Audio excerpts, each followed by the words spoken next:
ఓం శాంతి. ఈరోజు Murali date 24 July 2025. బాబా చెప్తున్నారు, మధురమైన పిల్లలు, మీరు ఈ చదువు ద్వారా వయా శాంతిధామము మీ సుఖధామానికి వెళ్తారు. ఇదే మీ ముఖ్య ఉద్దేశము. దీనిని ఎప్పుడు మర్చిపోరాదు. ప్రశ్న: పిల్లలైన మీరు సాక్షిగా ఉంటూ ఈ సమయంలో డ్రామాలోని ఏ దృశ్యాన్ని చూస్తున్నారు? జవాబు: ఈ సమయంలో డ్రామాలో పూర్తిగా దుఃఖపడే దృశ్యం ఉంది. ఒకవేళ ఎవరికైనా సుఖం ఉన్నా అది అల్పకాల కాకిరెట్టకు సమానమైన సుఖం.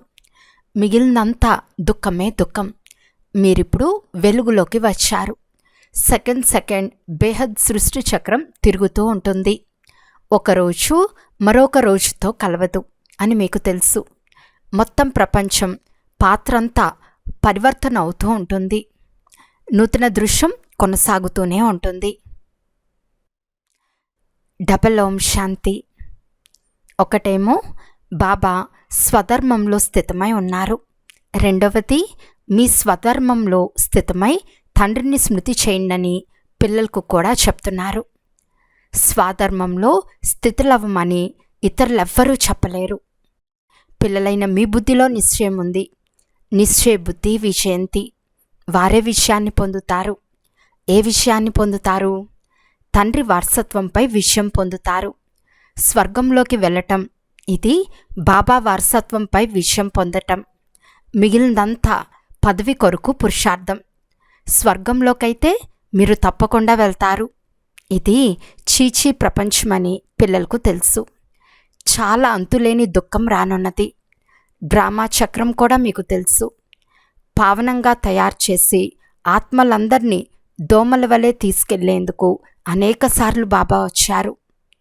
మళ్ళీ వారు కూడా నిర్వాణ ధామానికి వెళ్ళి అక్కడ నివసిస్తారు.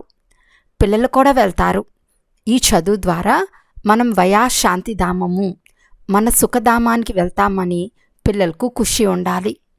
ఇది మీ ముఖ్య ఉద్దేశము. ఇది మర్చిపోరాదు. మనల్ని పతితుల నుండి పావనంగా చేసేందుకు తండ్రి చదివిస్తున్నారని మీరు ప్రతిరోజు వింటారు. బాబా స్మృతి ద్వారా పావనంగా అయ్యే సహజ ఉపాయాన్ని తెలియచేస్తున్నారు. ఇది కూడా కొత్త విషయం కాదు. భగవంతుడు రాజయోగాన్ని నేర్పించారని రాయబడి ఉంది. కేవలం కృష్ణుని పేరు వేసి తప్పు చేసేశారు. పిల్లలకు లభించు జ్ఞానం గీతలో తప్ప ఇతర ఏ శాస్త్రాల్లోనూ లేదు. తండ్రికి ఏ మహిమ ఉందో అలాంటి మహిమ ఏ మనుషులకు ఉండదని పిల్లలకు తెలుసు. తండ్రి రాకుంటే సృష్టి చక్రమే తిరగదు. దుఃఖధామం నుండి సుఖధామంగా ఎలా అవుతుంది? సృష్టి చక్రం అయితే తప్పకుండా తిరగాల్సిందే.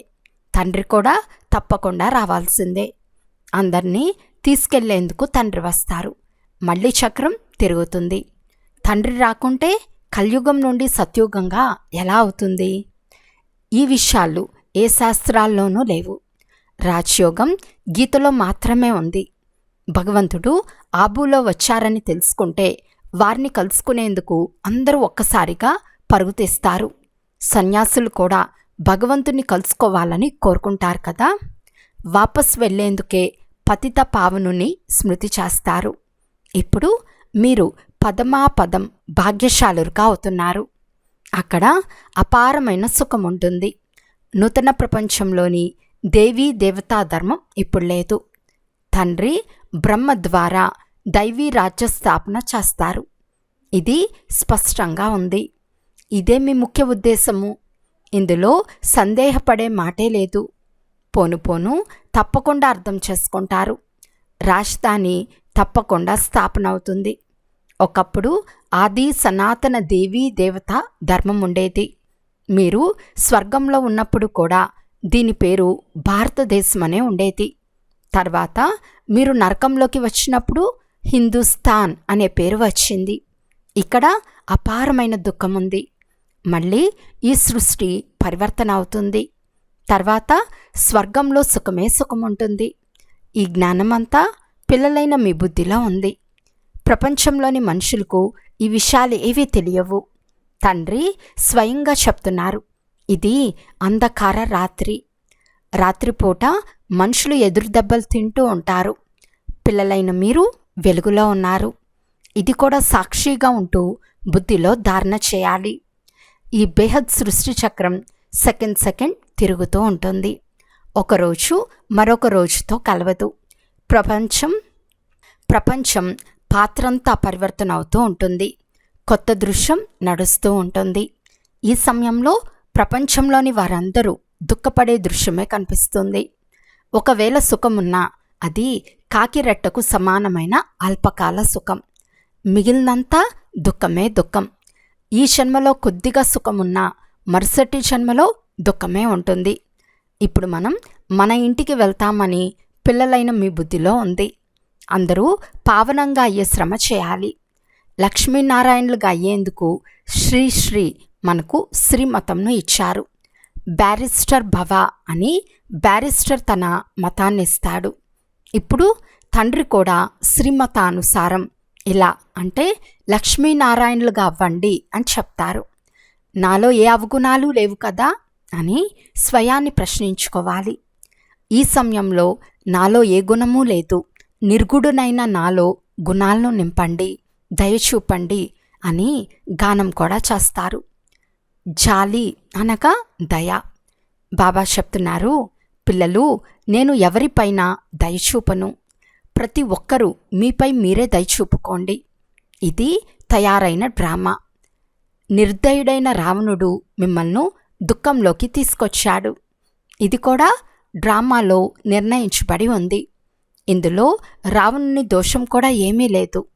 తండ్రి వచ్చి కేవలం సలహానిస్తారు. ఇదే వారు చూపించే దయ. పోతే ఈ రావణరాజ్యం మళ్ళీ ఇలాగే నడుస్తుంది. ఇది అనాది డ్రామా. ఇందులో రావణుని దోషం లేదు, మనుషుల దోషమూ లేదు. చక్రం తప్పకుండా తిరగాల్సే ఉంటుంది. రావణుని నుండి విడిపించేందుకు బాబా యుక్తులు తెలియచేస్తూ ఉంటారు. రావణుని మతంను అనుసరించి మీరు ఎంత పాపాత్ములుగా అయ్యారు. ఇది పాత ప్రపంచం. మళ్ళీ కొత్త ప్రపంచం తప్పకుండా వస్తుంది. చక్రమైతే తిరుగుతూ ఉంటుంది కదా. సత్యుగం మళ్ళీ తప్పకుండా వస్తుంది. ఇది సంగమ యుగం. మహాభారత యుద్ధం కూడా ఈ సమయంలోనిదే. వినాశకాలే విపరీత బుద్ధి వినశంతి. ఇది జరగనున్నది. విజయులైన మనం స్వర్గాధిపతులుగా అవుతాము. మనం తప్ప ఇతరులెవ్వరూ ఉండరు. పవిత్రంగా అవ్వకుండా దేవతలు కావటం కష్టమని కూడా మీకు తెలుసు. శ్రేష్టమైన దేవతలుగా అయ్యేందుకు ఇప్పుడు తండ్రి నుండి శ్రీమతం లభిస్తుంది. ఇటువంటి మతం ఎప్పుడూ లభించదు. శ్రీమతంనిచ్చే పాత్ర కూడా సంగం యుగంలోనే ఉంది. ఇతరులెవ్వరిలోనూ ఈ జ్ఞానమే లేదు. భక్తి అనగా భక్తి. భక్తిని జ్ఞానమని అనరు. ఆత్మజ్ఞానాన్ని జ్ఞానసాగర్లైన పరమాత్మనే ఇవ్వగలరు. జ్ఞానసాగర్లు, సుఖసాగర్లు అనే మహిమ వారికి మాత్రమే ఉంది. తండ్రి పురుషార్థం చేసే యుక్తులు కూడా తెలియచేస్తారు. ఈ ఆలోచన ఉంచుకోవాలి. ఇప్పుడు ఫెయిల్ అయితే కల్పకల్పం ఫెయిల్ అవుతామని గమనం ఉంచుకోకుంటే చాలా దెబ్బ తగులుతుంది. శ్రీమతానుసారం నడవకుంటే దెబ్బ తగులుతుంది. బ్రాహ్మణ వృక్షం తప్పకుండా వృద్ధి కూడా చెందాలి. దేవతల వృక్షం ఎంత ఉందో అంతే పెరుగుతుంది. మీరు పురుషార్థం చేసి చేయించాలి అంటూ కట్టబడుతూ ఉంటుంది. వృక్షం పెద్దదవుతుంది. ఇప్పుడు మన కళ్యాణం జరుగుతూ ఉందని మీకు తెలుసు. పతిత ప్రపంచం నుండి పావన ప్రపంచానికి వెళ్ళే కళ్యాణం జరుగుతుంది.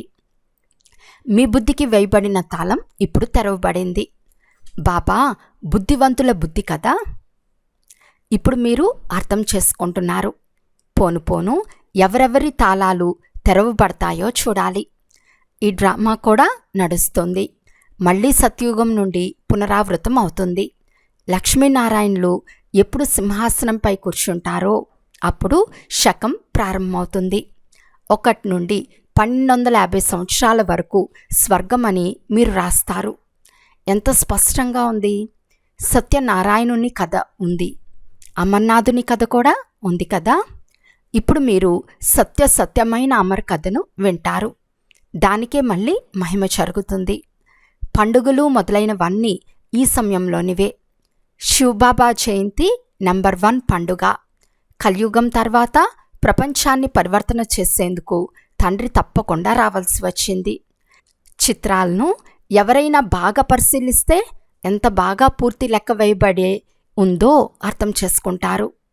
చిత్రాలు తయారు చేయటంలో ఈ జాగ్రత్తను తీసుకుంటారు. కల్పకృతం ఎంత పురుషార్థం చేశారో అంత తప్పకుండా చేస్తారు.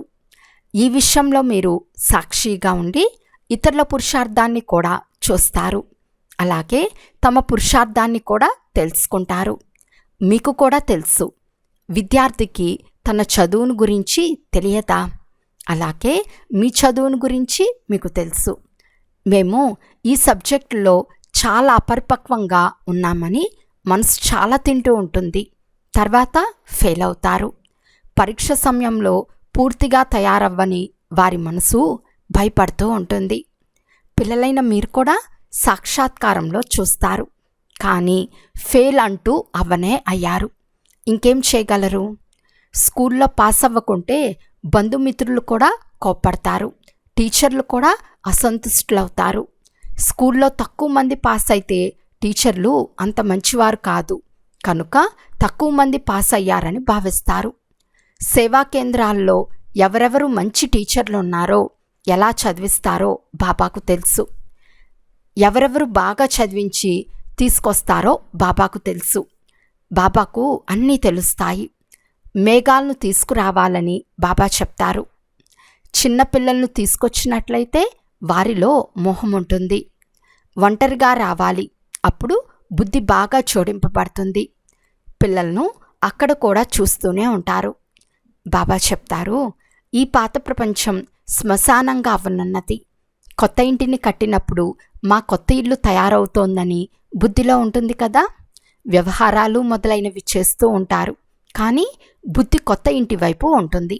నిశ్శబ్దంగా కూర్చోరు కదా. అది హద్దులోని విషయం, ఇది బేహద్ విషయం. ప్రతి పని చూస్తూ ఇప్పుడు మేము ఇంటికి వెళ్ళి మళ్ళీ మా రాజధానికి వస్తామని స్మృతి ఉంటే అపారమైన సంతోషం ఉంటుందని గుర్తుండాలి.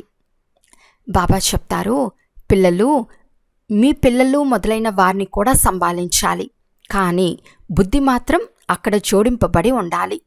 స్మృతి చేయకుంటే పవిత్రంగా కూడా అవ్వలేరు. స్మృతి ద్వారా పవిత్రంగా అవుతారు. జ్ఞానం ద్వారా సంపాదన జరుగుతుంది. ఇక్కడ అందరూ పతితులే. 2 తీరాలున్నాయి. బాబాను నావికుడు అని అంటారు, కానీ అర్థం తెలియదు. తండ్రి ఆ తీరానికి తీసుకెళ్తారని మీకు తెలుసు. మనమిప్పుడు ఆ తండ్రిని స్మృతి చేసి చాలా సమీపానికి వెళ్తున్నామని ఆత్మకు తెలుసు. నావికుడు అను పేరు కూడా అర్థసహితంగా ఉంది కదా. నా నావను ఒడ్డుకు చేర్చండి అని అందరూ మహిమ చేస్తారు. సత్యుగంలో అలా అంటారా? కలియుగంలోనే అలా పిలుస్తారు. బుద్ధిహీనులు ఇక్కడకు రాకూడదని పిల్లలైన మీకు తెలుసు. బాబా ఖచ్చితంగా నిరాకరిస్తున్నారు. నిశ్చయం లేకుంటే ఎప్పుడు తీసుకురాకూడదు. ఏమీ అర్థం చేసుకోలేరు. మొదట 7 రోజులు కోర్సు ఇవ్వండి. కొందరికి 2 రోజుల్లోనే బాణం తగులుతుంది. బాగా తగిలినట్లయితే తర్వాత వదలరు. మేము ఇంకా 7 రోజులు నేర్చుకుంటామని అంటారు. వీరు ఈ కులం వారే అని మీరు వెంటనే తెలుసుకోగలరు. తీక్ష్ణ బుద్ధి కలిగిన వారు ఏ విషయాన్ని లెక్క చేయరు. మంచిది, ఒక ఉద్యోగం పోయిందంటే మరొకటి లభిస్తుంది. విశాల హృదయం గల పిల్లలు ఉద్యోగం మొదలైనవి కూడా పోవు. వారే స్వయంగా ఆశ్చర్యపడతారు. మా పతి బుద్ధిని పరివర్తన చేయండి పిల్లలంటారు. బాబా చెప్తారు, అది నాకు చెప్పకండి. మీరు యోగబలంతో కూర్చుని జ్ఞానాన్ని తెలియచేయండి. బాబా బుద్ధిని పరివర్తన చేయరు. అలా అయితే అందరిది చేయాలి. ఏ ఆచారం వెలువడుతుందో దాన్ని అందరూ పట్టుకుంటారు. ఏ గురువు నుండి అయినా ఎవరికైనా లాభం కలిగినట్లు వింటే చాలు, అందరూ వారి వెనుక పడతారు. కొత్త ఆత్మ పరంధామం నుండి వచ్చినప్పుడు వారి మహిమ అయితే వెలువడుతుంది కదా. తర్వాత చాలామంది అనుచరులుగా అవుతారు. కనుక ఈ విషయాలను చూడరాదు. నేను ఎంత మాత్రం చదువుతున్నాను అని మీరు స్వయాన్ని పరిశీలించుకోవాలి. ఇలా బాబా విపులంగా చర్చిస్తారు. తర్వాత కేవలం తండ్రిని స్మృతి చేయండి అని తెలపాలి. ఇది ఇంట్లో ఉంటూ కూడా చేయవచ్చు. కానీ జ్ఞానసాగరుడినైనందున తప్పకుండా జ్ఞానం కూడా ఇస్తారు కదా. మన్మనాభవ అనున్నది ముఖ్యమైన విషయం. దానితో పాటు సృష్టి ఆది మధ్యాంతాల రహస్యాలను కూడా అర్థం చేయిస్తారు. ఈ సమయంలో చిత్రాలు కూడా చాలా మంచి మంచివి వెలువడతాయి. వాటి అర్థాన్ని కూడా తండ్రి అర్థం చేయిస్తారు. విష్ణు నాభి నుండి బ్రహ్మను చూపిస్తారు. త్రిమూర్తులు కూడా ఉన్నారు. విష్ణు నాభి నుండి బ్రహ్మ, మరి ఇదేమిటి, ఇది రైటా తప్పా అనున్నది తండ్రి తెలియజేస్తారు. మనసుకు నచ్చిన చిత్రాలు కూడా అనేకం తయారు చేస్తారు కదా. కొన్ని శాస్త్రాల్లో చక్రాన్ని కూడా చూపించారు. కానీ ఒక్కొక్కరు ఒక్కొక్క రకమైన ఆయువును రాసిస్తారు. అనేక మతాలున్నాయి కదా. శాస్త్రాల్లో హద్దు విషయాలు రాసిస్తారు.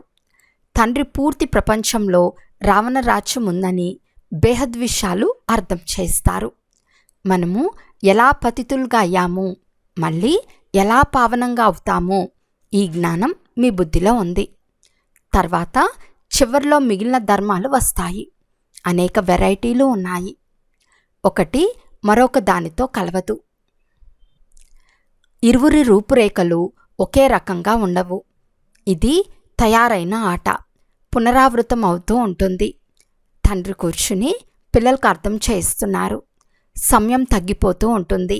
మేము ఎంతవరకు ఖుషీగా ఉన్నామని స్వయాన్ని పరీక్షించుకోండి. మనము ఏ వికర్మలు చేరాదు. తుఫాన్లేమో వస్తాయి. తండ్రి చెప్తారు, అంతర్ముఖులై మీ చాట్ను ఉంచుకుంటే ఏ తప్పులు జరుగుతాయో వాటి గురించి పశ్చాత్తాపడగలరు. ఇది యోగబలంతో స్వయాన్ని క్షమించుకోవటం వంటిది. బాబా క్షమించరు. డ్రామాలో క్షమ అనే పదమే లేదు. మీరు శ్రమ చేయాలి. మనుషులు తమ పాపాలకు శిక్షను స్వయంగా అనుభవిస్తారు. క్షమించే మాటే లేదు.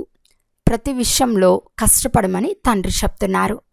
తండ్రి కూర్చుని ఆత్మలకు యుక్తులు తెలియచేస్తారు.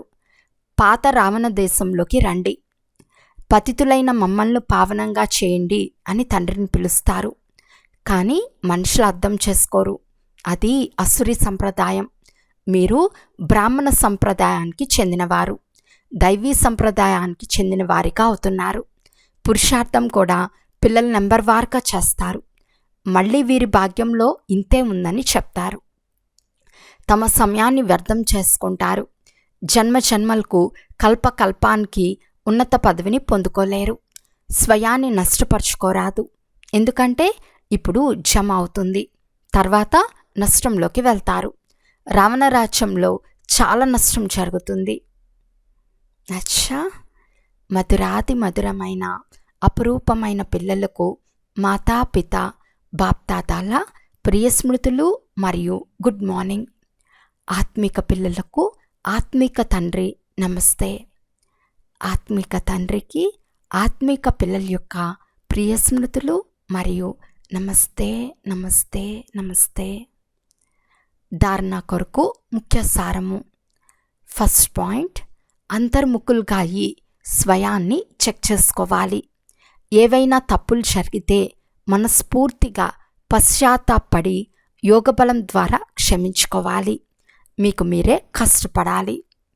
సెకండ్ పాయింట్, తండ్రి నుండి ఏ సలహా లభిస్తుందో దాని అనుసారం పూర్తిగా నడుస్తూ మీపై మీరే దయ చూపుకోవాలి.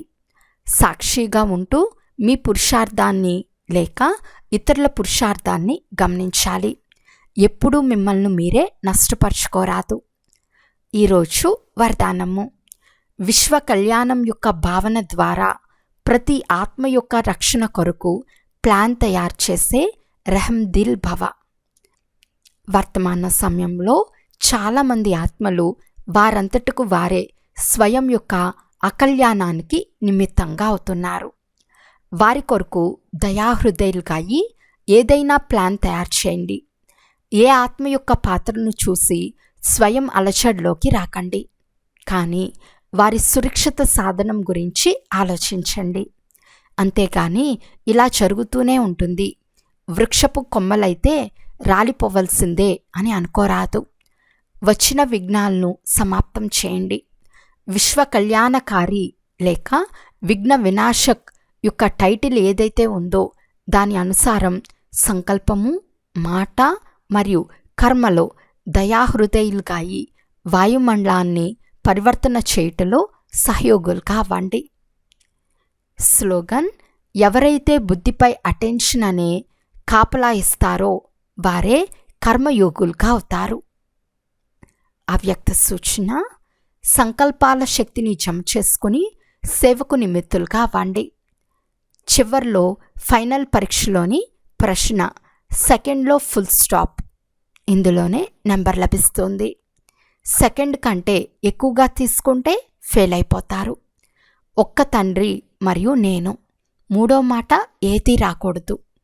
ఇది చేస్తాను, ఇది చూస్తాను, ఇది జరిగిందా జరగలేదా, ఇది ఎందుకు జరిగింది, ఏం జరిగింది, ఇలా ఏ సంకల్పం వచ్చినా ఫైనల్ పరీక్షలో పాస్ అవ్వలేరు. అచ్చా, ఓం శాంతి.